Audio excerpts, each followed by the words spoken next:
I bet it must be impossible to ride this thing. It's because it was so difficult. Why don't you give it a try? All right, all right, you better take this, though. And while you put that on, I'm going to get rid of the angular momentum again. All right, you're going to spin the wheels up? All right, spin them back. Good luck. We're ready to go. Whoa. Whoa. Hey.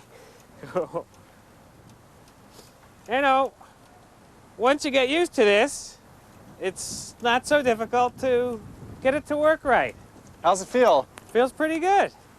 It's more difficult than a regular bike, but once I get the hang of it, I can do it. Well, why don't you give our other one a try here? See what you can do on that. This I have no idea. This looks weird. I mean, this looks bad, but this looks like a motorcycle. All right, let's give this a go. Whoa! Whoa! This is really... Wow! Much tougher than the other one. If you think riding that bike is easy, you ought to try it sometime. Well, I was still able to ride it no matter what you did to it, though, right? Your body's just a marvelous machine, and despite those unstabilizing influences that we put in on the bike, your body just learned to respond and did what it had to in order to keep things balanced. Of course, it's easier to ride when you're going fast because this angular momentum is more effective, the centrifugal force is more effective, but still your body is really the key in keeping things up. Well, thank you, Larry, for coming and bringing your bicycles and explaining these things. I think I'm ready for any bike you can come up with in your lab. Well, I'm glad you said that because we have just the thing for you right here. Unfortunately, I'm not getting on this. We're out of time. Oh, dear. We'll be right back.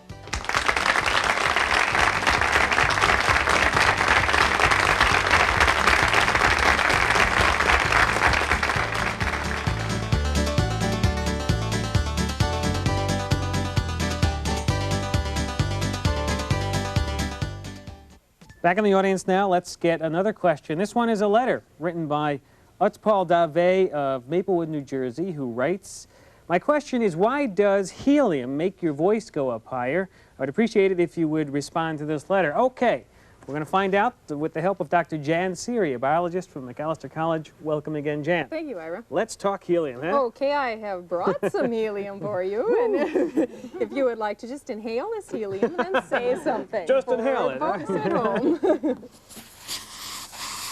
Follow the yellow brick road. Follow the yellow brick road.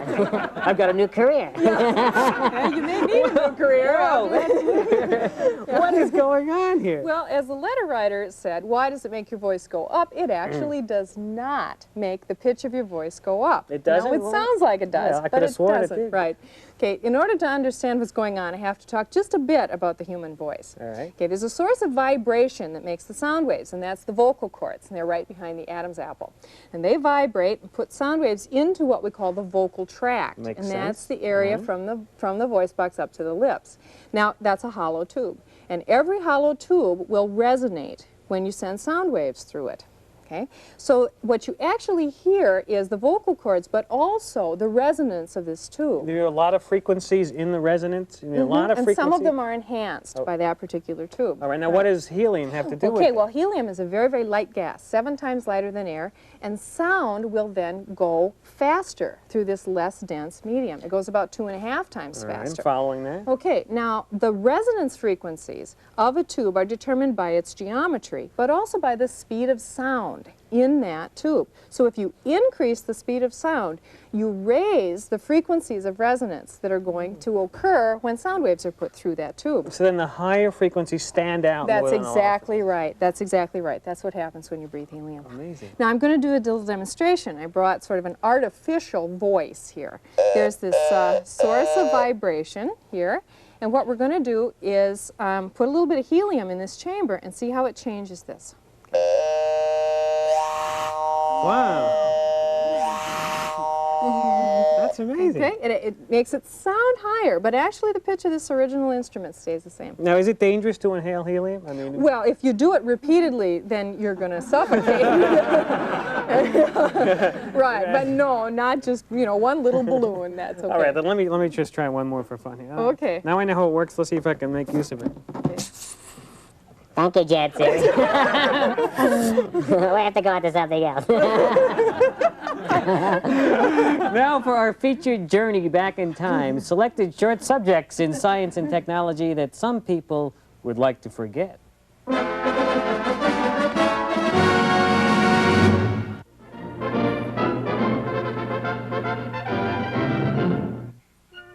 Here's an invention that will delight motorbike and roadster enthusiasts.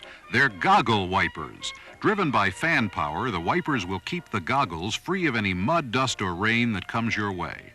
Just to prove they'll even wipe away Mother Nature's stormiest moments, a good drenching with a water sprayer. You might get a little dizzy with the blades going back and forth, but it's better than mud in your eye. There's more than one way to run a railroad, and in Britain they've come up with an idea that might be on the right track. A flat car has been modified so that the car wheels drive rollers that in turn power a chain drive to the railroad wheels. As simple as that. Then all you need is a full tank of gas and a clear track. In England, many small branch lines are being abandoned at the drop of a caboose. This may be the means of reviving some of them.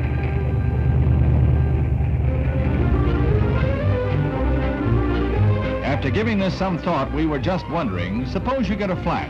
Who would you call, the garage or the roundhouse? If this idea becomes widespread, how would they work out a timetable? Or maybe on weekends they just need a calendar.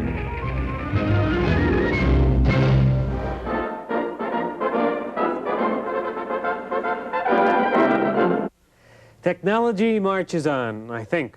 Well, next, what animal do you often hear but seldom see? Think about it. An owl, of course. And this is a barn owl, a beautiful and very useful bird clutching the hand of Nancy Gibson of the Minnesota Zoo. Nice to see you again, Nancy. It's great to be back. I've got to ask you this. Who is your friend? Oh, Ira.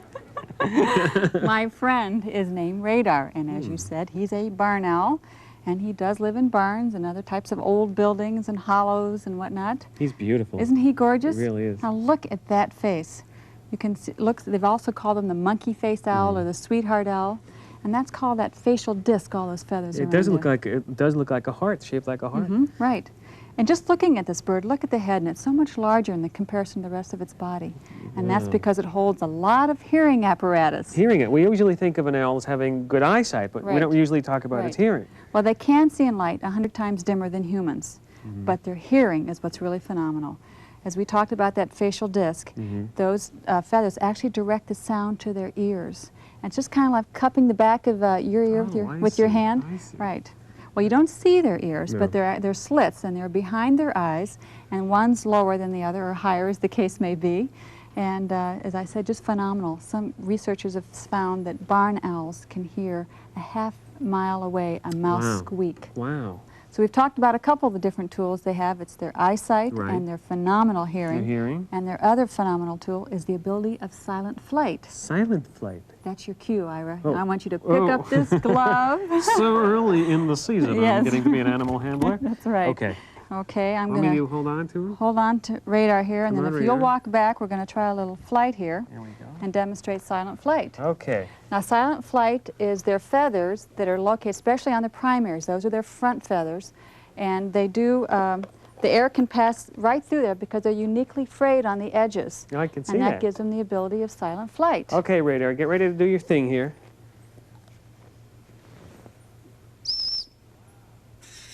Wow. Silent flight, but you got a little bit of a call right there. Well, he was real happy to get his... What did you feed him then? I fed him a piece of mouse, but that is what they will eat in the wild. As a matter of fact, they are a terrific mousetrap. A real good one, huh? About 2,000 mice a year. Wow, I could use him around my house. Yeah, a lot of people could, because mice really know how to breed.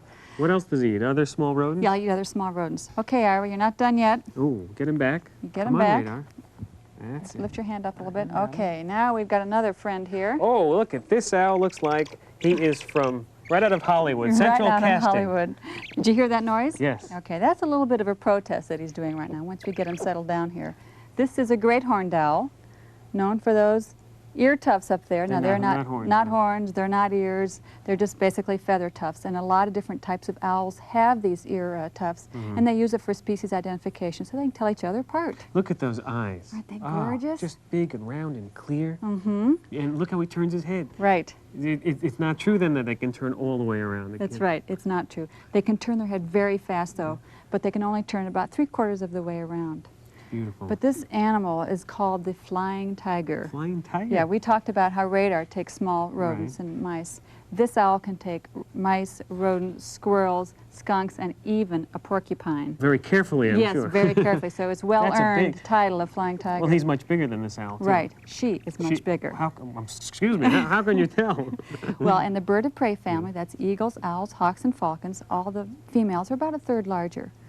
So look at her feet. Their talons are huge. They will use that ability of silent flight and then swoop down on their prey, squeezing them in their feet, or in their claws are called talons, and that's usually a fatal squeeze. Wow. Now, are these endangered? Are these the kinds of birds that you're not going to see very many of? Now, these two are not endangered, but there are a lot of different endangered birds of prey. But they are all protected by law. You have to have a special license in order to handle these birds. As you can see, they're not all that easy to handle. Not the kind of bird you want as a pet, is it? Right. They're difficult to handle and tough to buy mice at the grocery store. That's for sure. Yes. Thank you very much, You're Nancy. very welcome. I think we're all a little bit wiser now that you've come today. I hope so. Welcome again to Newton's Apple. You know, if you marvel at science and technology, if you wonder about nature or the human body, if you're just curious about the world around you, that's what we're here for, to answer your questions. So let's get right to our first question. And this time it comes from Carolyn Thomas of Painesville, Minnesota, who wrote us and wants to know, how come athletes perform so much better now than they used to? I like that question. As a matter of fact, I've dressed for it. So for the answer, let's go to Dr. Robert Arnott, a physician, consultant to U.S. Olympic teams, and author of the book Sports Selection.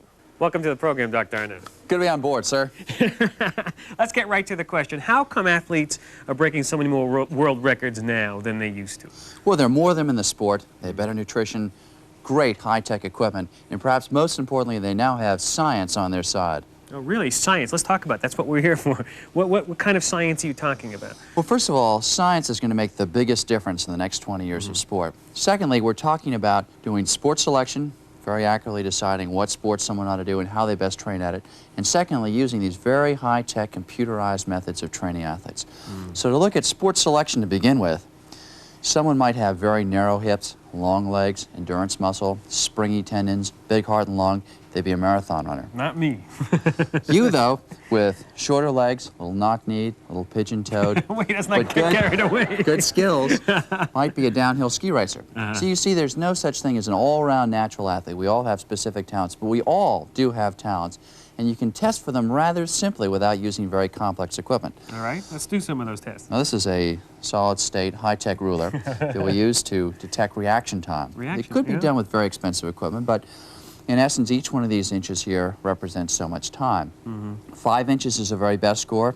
9 or 10 inches is an average score. Over 12 inches, the ruler ends up on the floor. All right. Okay? Now, what do you want me to do? I want you to take your thumb and forefinger, putting them like this. I'm not going to tell you when I'll drop this. You'll try and catch it. Whoa, look at that, look at that. 5. First time, 5. I got a 5. And it means, of course, that for race car driving, video games, downhill ski racing, tennis, trying to go off and get a ball at net, you'd be very good. That's reaction time. But now that's only one small part of tennis. There are other tests to find out whether you have good stroke mechanics, if you have good vision, following the ball all the way down.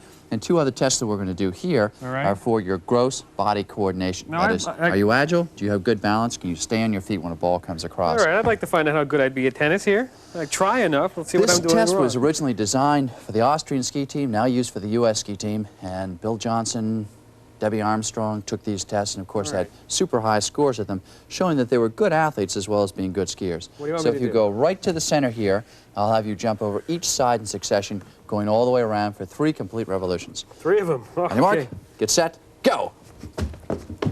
So you've got very good foot speed and good agility, too. This you is wind up not back in the easy, center, let me good tell you. coordination. All the way around. Come on. Whew. Perfect. Okay, 12 seconds. Oh, what's the best time on that? Very best time is 9 seconds. But motor learning tells us how quickly you can learn a sport. If you got down to 9 or 10 seconds and 4 more tries, I'd pay your ticket out to the U.S. Ski Team Training Center. I'll take you up on that. So now we know that you've got good reaction time at the net. You're pretty agile. Let's find if you've got the right amount of explosiveness to get to the ball before it gets past you. All right, how do we do that? We do that through what's called a vertical jump test. A lot of people think in tennis that you need to have a lot of endurance. The fact is you need the explosiveness to get off the mark and get to the ball as quickly as you can. So each one of us has from birth certain amount of endurance muscle, certain amount of sprint muscle. This test will show us if you have a lot of that sprint explosive muscle. So instead of taking a biopsy out of your leg, looking at it under a microscope, I'm simply going to have you do this test. What is where I want you to take your hand and put it up as high as you can. All right.